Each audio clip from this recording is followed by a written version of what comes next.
최근에 김정은 북한 국방위원장을 부러워하는 듯한 발언을 했습니다. 아주 김 위원장을 부러워한 것처럼 이런 말을 한 것이죠. 김 위원장이 말을 하면 사람들은 모두 일어나 차렷 자세로 주의를 기울인다. 우리나라 사람들도 그렇게 하면 좋겠다. 제가 직접 인용한 것이에요. 트럼프 대통령이 그런 말을 한 거예요. 김 위원장이 이렇게 서 있으면 다들 그 앞에서 그죠? 굽실거리고 말할 때 어떻게 해요? 이렇게 해요. 이렇게 입을 가리고 나이에 관계없이, 그죠? 그 사람의 정치적인 위상에 관계없이 다 젊은 김 위원장 앞에서는 다 이렇게 말도 조심하고 그런 것을 보게 됩니다. 그러니까 트럼프 대통령이 좋은 점만 보인 것이죠. 좋아 보이는 것만 그의 눈에 띈 것입니다. 그러나 김 위원장이 가지고 있는 아마 극도의 불안감이 있을 거예요. 그죠? 자기도 언제 해를 당할지 모른다. 그러다 보니까 늘 마음 한구석에는 두려움이 있을 테고요, 불안감이 있을 겁니다. 그리고 그런 분위기, 나의 관계없이, 직급에 관계없이 모든 사람이 그 앞에서 굽실거리고 차렷 자세로 이렇게 조심할 수밖에 없게 된 북한의 실정을 트럼프 대통령은 경험한 적이 없기 때문에 그것이 굉장히 멋있어 보이고 괜찮아 보였던 것 같습니다. 우리가 사는 동안 늘 좋은 일만 생기는 것은 아니에요. 늘 기쁜 일만 생기는 것은 아니에요. 생각지도 못했던 문제가, 우환이 생기고, 어떨 때는 한 가지 끝나면 한 가지가 이어지는 정도가 아니고 한꺼번에 서너 가지의 문제들이 우리를 짓누를 때가 있습니다. 그런데 늘 좋은 것만 보고 살았던 사람들은 사실은 그런 부분에서 길들여져 있지 않기 때문에 굉장히 당황할 수가 있는 것이죠. 그래서 우리는 정말 모든 것을 통시적으로 볼 수 있는 눈이 필요합니다. 믿음은 제대로 볼 것을, 보는 것을 의미해요. 때로는 보이지 않는 것까지 보면서 전체를 볼 수 있는 것이 우리에게는 참으로 필요합니다. 사람들 사이에 문제가 생기고 갈등을 겪게 되는 가장 큰 이유 중에 하나가 시각이 뒤틀려 버리는 겁니다. 시각이 삐뚤어져 버리면 항상 문제가 생기는 것이죠. 한번 예를 들어 보십시다. 같은 사물을 보든 같은 일어나는 일을 보든 우리가 어떤 시각을 가졌는가에 따라서 상당히 달라질 수가 있습니다. 그래서 그림을 두 개 보여줄 텐데요, 그 그림을 보시면서 여러분들은 어떤 생각을 하시게 되는지 한번 스스로 생각해 보십시오. 하나는 이집트의 피라미드입니다. 왕의 무덤이죠.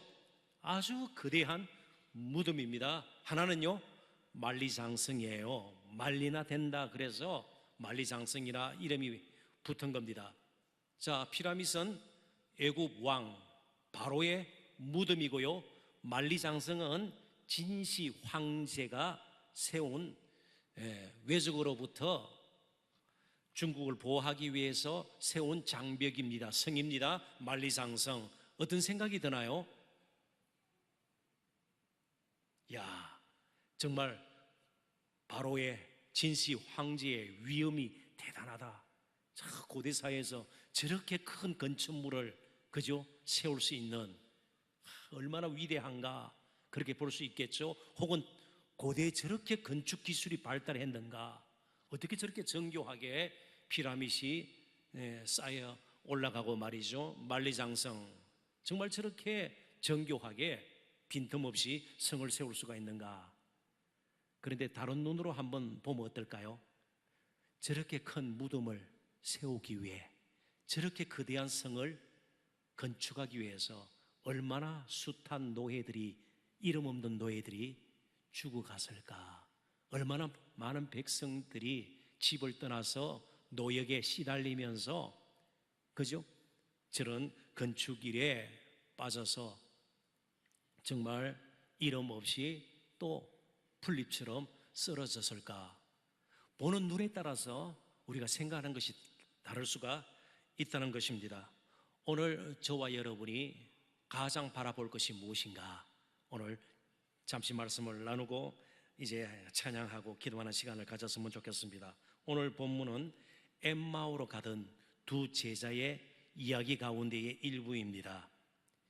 이름 모를 두 이제 제자가 예수님 죽고 또 부활을 했다는 이야기는 들었지만 예수님을 보지를 못했습니다. 그런 가운데에 길을 가다가 한 남자를 만난 것입니다. 자, 한번 볼까요? 15절 16절 우리 같이 한번 읽어보도록 하십시다. 다 같이 읽습니다. 그들이 서로 이야기하며 문의할 때에 예수께서 가까이 이르러 그들과 동행하시나 그들의 눈이 가려져서 그인 줄 알아보지 못하거늘. 그 중에 이제 이름이 하나 밝혀졌습니다. 이제 글로바라는 사람이에요. 그 한 사람인 글로바라는 자가 대답하여 이르되 당신이 예루살렘에서 체류하면서도 요즘 거기서 된 일을 혼자만 알지 못하느냐. 굉장히 슬픈 표정을 띠고 근심하면서 이 두 제자가 걸어가고 있었습니다. 그러니까 예수님은 죽으셨고요, 부활했다는 소식을 들었지만 전혀 예수님에 대한 확신을 가지고 있지 못했습니다. 자, 24절도 같이 볼까요? 24절 다 같이 읽습니다. 또 우리와 함께 한 자 중에 두 사람이 무덤에 가 과연 여자들이 말한 바와 같음을 보았으나 예수는 보지 못하였느니라 하거늘. 지금 무엇이 문제입니까? 그들 옆에 누가 있어요? 예수님이 계시지만 예수님을 알아보지를 못하는 겁니다. 이 시력의 문제인가요? 난치? 너무 지금 눈 상태가 좋지 않아서 보이지 않는 것일까요? 시력의 문제가 아닙니다. 그런데 한순간에 눈이 뜨여지게 돼요. 오늘 본문의 말씀입니다. 31절 다시 한번 읽어보십시다. 그들의 눈이 밝아져 그인 줄 알아보더니 예수는 그들에게 보이지 아니하시는지라. 아멘. 예수님께서 베푸신 기적이라고도 볼 수 있고요, 은혜죠. 지금까지 함께 있던 예수님께서 지금까지는 그 두 제자가 알아보지를 못했는데 한순간에 예수님인 줄 알아보게 되었습니다. 그들의 눈이 밝아져 시력의 문제가 아닌 것이에요. 앞에 뭐가 가려가지고 그게 아니에요. 앞이 잘 보이지 않는 시각장애가 있는 사람, 그게 아니에요. 이건 영적인 문제죠. 그렇습니다. 갑자기 눈이 밝아지면서 예수님인 줄 알게 되었고, 그리고 그 순간 예수님은 사라졌습니다. 자, 그들의 눈이 밝아서, 어디서 많이 접했던 구절 같아요. 그들의 눈이 밝아서, 어디서 많이 듣던 말씀일까요? 물론 이건 헬라어로 되어 있고 그들의 눈이 밝아서 제가 소개하려는 말씀은 히브리어로 되어 있는데요, 창세기 3장 7절을 같이 한번 읽어볼까요? 다 같이 읽습니다. 이에 그들의 눈이 밝아져 자기들이 벗은 줄을 알고 무화과 나무 잎을 엮어 치마로 삼았더라. 하나님께서 금하신 선악을 알게 하는 나무의 열매를 따먹지 말라 그랬는데 따먹고 난 뒤 일어난 현상입니다. 어떤 현상이 일어났어요?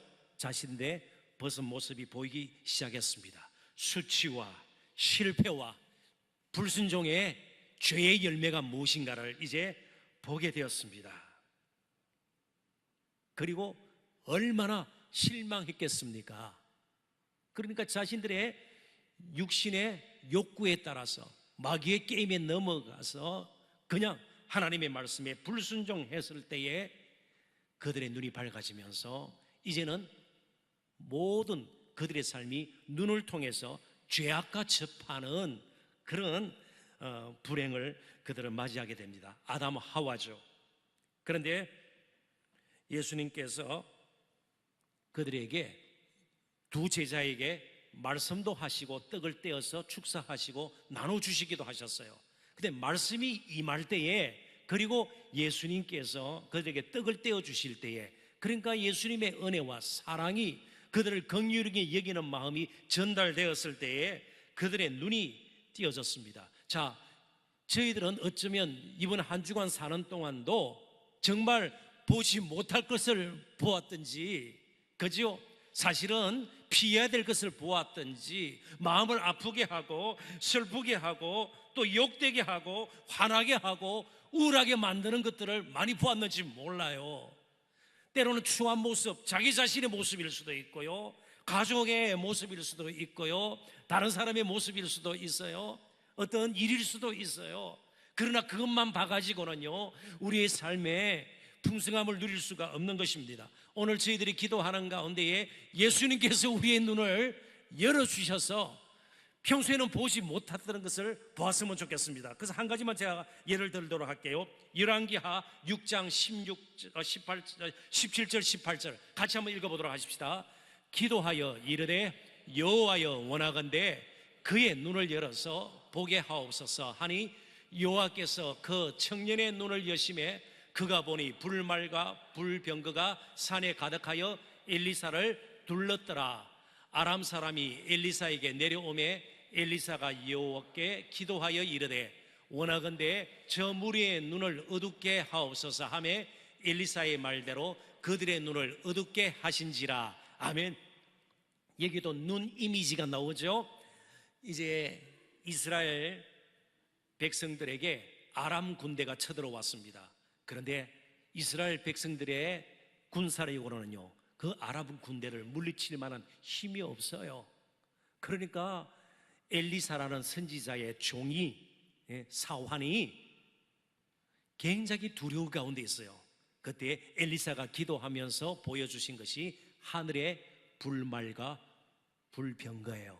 하나님의 군대가 진을 치고 이스라엘을 도우고 있다는 겁니다. 그리고 다시 한번 엘리사가 기도했을 때에 아람 군대의 군인들의 눈을 어둡게 만들어 버렸어요. 그래서 보지를 못하게 했으니까 이미 전쟁이 끝난 겁니다. 그러니까 문제는요, 이스라엘 군사력이 아니었습니다. 이제 확신을 가지고 하나님께서 함께 하시고요, 기도의 능력이 나타나면서 그 전쟁은 이스라엘의 대승으로 끝나게 되는 겁니다. 오늘도 하나님이 우리와 함께 하심을 보는 눈을 띄워달라고 우리들이 기도해야 되고요, 그런 복을 누렸으면 좋겠습니다. 스데반 지사가 날아오는 돌 가운데서도 끝까지 믿음을 지키고요, 아름답게 신약 성경, 신약 교회의 첫 순교자가 될 수 있었던 것은요, 그에게 보는 것이 있었기 때문에 그렇습니다. 날아오는 돌만 보았으면 도망칠 수도 있는 것이고요, 넘어질 수도 있는 것이죠. 사도행전 7장 56절 또 같이 한번 읽어보도록 하십시다. 다 같이 읽습니다. 말하되 보라 하늘이 열리고 인자가 하나님 우편에 서신 것을 보노라 한데, 뭘 보았습니까? 예수 그리스도께서 보좌 우편에 서신 것을 보았습니다. 내 혼자가 아니라는 겁니다. 나의 이런 아픔, 고통, 고난, 이제 닥쳐진 죽음 앞에서도 스데반이 설 수 있었던 것은 자신의 그런 환난을 예수님도 보고 계심을 그가 보았기 때문에 그렇습니다. 오늘 하나님께서 저와 여러분의 정말 눈을 열어주셔서 하나님이 나와 함께 하신다는 그런 확신을 가지고 기도했으면 좋겠습니다. 아무리 어렵고 힘들고 우리를 참으로 때로는 낙심케 하는 문제들 앞에서도 하나님이 나와 함께 하시고요, 하나님의 군대가 나를 지킨다는 그러한 확신을 가질 수 있다면 우리는 어려운 가운데서도 찬송할 수가 있는 거예요. 계속해서 감사의 열매를 맺을 수가 있는 겁니다. 내가 본대로만 사는 저와 여러분이 되지 않았으면 좋겠습니다.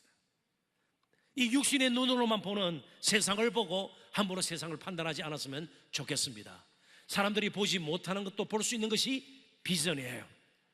정말 성령께서 오늘 저와 여러분의 눈을 열어주셔서 이제 우리의 가야 할 길이 무엇인가도 보여주시고요, 참으로 예수님께서 얼마나 우리를 사랑하셔서 우리가 부르짖을 때에 참으로 스데반이 경험한 것처럼 보좌 우편에서 서신 채로 스데반을 바라보셨던 그 주님께서 참으로 우리의 형편도 돌아보시고요, 우리에게도 은혜를 주셨으면 좋겠습니다. 확신을 주셨으면 좋겠습니다. 권능을 주셨으면 좋겠습니다. 늘 우리를 잠잠히 바라보시는 그런 하나님의 긍휼의 눈 아래에서 오늘도 다시 한번 하나님 앞에 가까이 나아가 마음껏 여호와를 앙망하는 자에게 주시는 새 힘을 얻는 저와 여러분 되시기를 주님의 이름으로 축원합니다. 이 시간 잠시 기도하도록